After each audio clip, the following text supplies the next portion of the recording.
আসসালামু আলাইকুম রহমতুল্লাহ। মাশাল্লাহ, বাহিরে তো অনেক গরম পড়তেছে, প্রচুর গরম। দেখেন, এটা হচ্ছে যে দুবাই ড্রাগন মার্ট।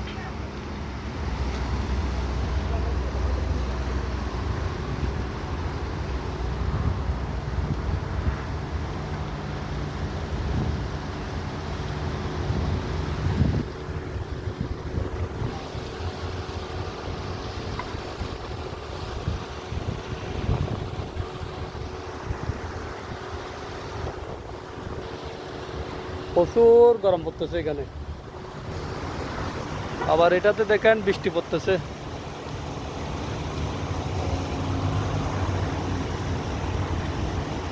এটা আসলে বৃষ্টি না, এটা জন্না ফিটিং করা হয়েছে, অনেক সুন্দর। মাশাল্লাহ দেখেন।